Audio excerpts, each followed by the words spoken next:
levando esta ideia, né, fazer seminários regionais, ampliando para outros setores da sociedade, de fato, fazendo um programa que venha de baixo para cima e que possa ter como estratégia fundamental o desenvolvimento e a recuperação da autoestima do povo gaúcho.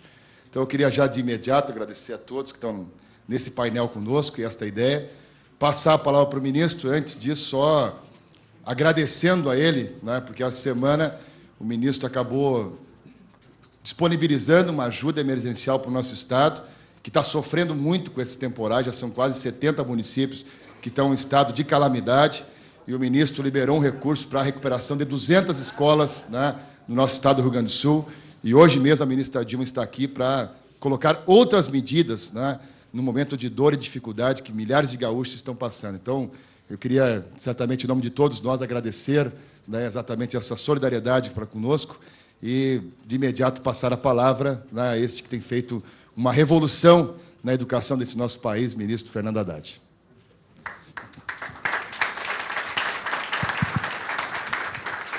E o senhor terá meia hora.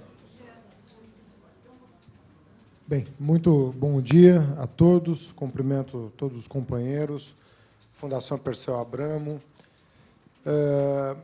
Se eu entendi bem a encomenda, o nosso assunto hoje não é propriamente educação, mas a gestão pública, e que é um tema que, enfim, é transversal, né, a todas as atividades do Estado, mas eu não gostaria de deixar de mencionar o que nós acabamos de obter junto ao Congresso Nacional, que foi a aprovação da nossa segunda emenda constitucional. Nós aprovamos uma primeira emenda constitucional, ainda no primeiro mandato do presidente Lula, que fixou alguns conceitos muito importantes, dentre os quais o Fundeb e o piso nacional do magistério. E nessa segunda emenda constitucional, aprovada este ano e já promulgada, nós fixamos outros dois conceitos muito importantes, que é a revinculação dos recursos tomados da educação pela DRU e a obrigatoriedade da matrícula na faixa etária de 4 a 17 anos.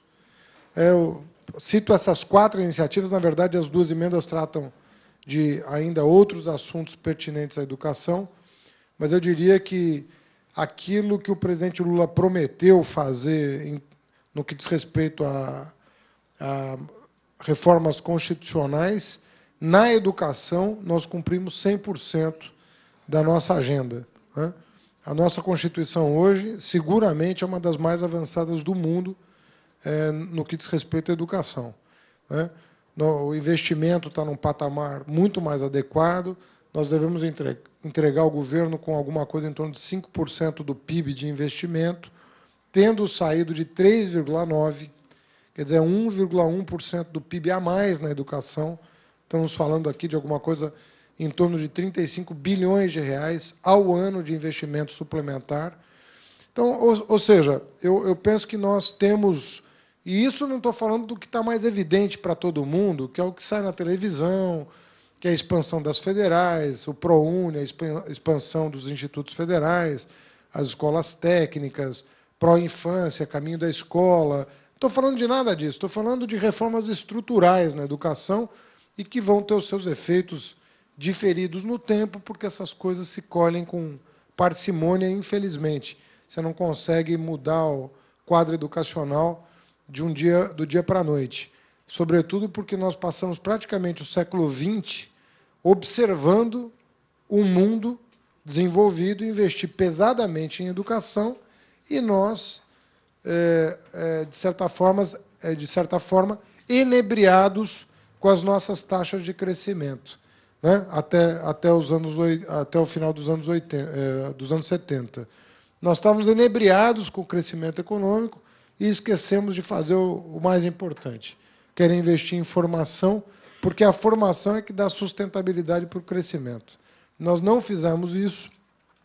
Com a Constituinte de 88, esse quadro começou a mudar, mas eu tenho certeza que o nosso governo colocou a questão da educação em outro patamar, né? Então, hoje, eu acho que nós temos aí alguma coisa de nova no horizonte. um novo patamar de investimento, uma nova configuração regulatória em todos os aspectos, da creche até a pós-graduação, e vamos colher os frutos disso ao longo dos anos. Bom, para falar de gestão, nós ainda, todo mundo aqui passou por universidade, provavelmente, nós ainda temos um conceito de Estado que ainda está impregnado, e talvez felizmente, né, de um viés weberiano. Quer dizer, nós ainda entendemos o Estado como uma burocracia estável,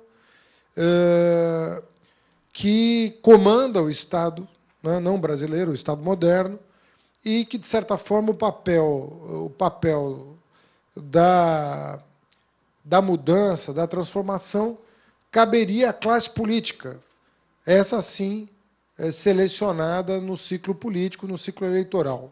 Então, nós ainda pensamos o Estado, do ponto de vista teórico, nesse enquadramento de tipo weberiano, né? E, de certa forma, temos esse tipo ainda como ideal, né? Se nós tivermos uma burocracia estável, bem remunerada, tecnicamente qualificada, que toque o Estado, que se aproprie dos assuntos de Estado, e uma classe política tão inovadora quanto permitam as condições culturais, que a cada ciclo político se reapresenta perante o eleitorado, né, propondo mudanças e assume o comando, desde que a burocracia não impeça, né, porque o grande temor do Weber, qual era? O grande temor do Weber era uma classe política inovadora ser sufocada por uma burocracia que, de fato, comanda a máquina pública, né? Esse era o medo do Weber. Inclusive, a orientação antissocialista do Weber era essa. Ele dizia que a burocracia estatal era tão poderosa que, se ela assumisse, inclusive, o controle das empresas, não haveria espaço para inovação, não haveria espaço para a liberdade individual. Então, estamos tratando aqui de um conservador que tinha boas razões para se mobilizar contra a burocracia, qualquer delas, mas a estatal, sobretudo, e tinha o temor de uma fusão da burocracia privada com a burocracia estatal, criando um grande ente despótico que subjugasse a sociedade como um todo, né? Esse era o temor, né, do Weber no começo do século XX. E o que ele recomendava para os seus contemporâneos era que a burocracia deveria ser dividida, quer dizer, deveria ter uma burocracia partidária, uma burocracia privada, uma burocracia estatal, e que essas burocracias iam duelar umas em relação às outras, permitindo que algumas frestas de liberdade pudessem ser exploradas por indivíduos capazes de transformar a realidade social, tanto empresários quanto lideranças na esfera política. Então, era essa a recomendação: fragmentar a burocracia para que houvesse algum espaço de liberdade individual e algum espaço de inovação. A fusão das burocracias significaria a supressão da liberdade. E, inclusive, fazer recomendações em relação à burocracia do próprio partido, dizendo que o partido não poderia sufocar, a burocracia partidária não poderia sufocar a emergência de novas lideranças políticas, né, sob pena de não promover a reciclagem no plano da política de novas lideranças capazes de promover transformações. Por isso que a emergência de um Bismarck, de um JK, de um Lula,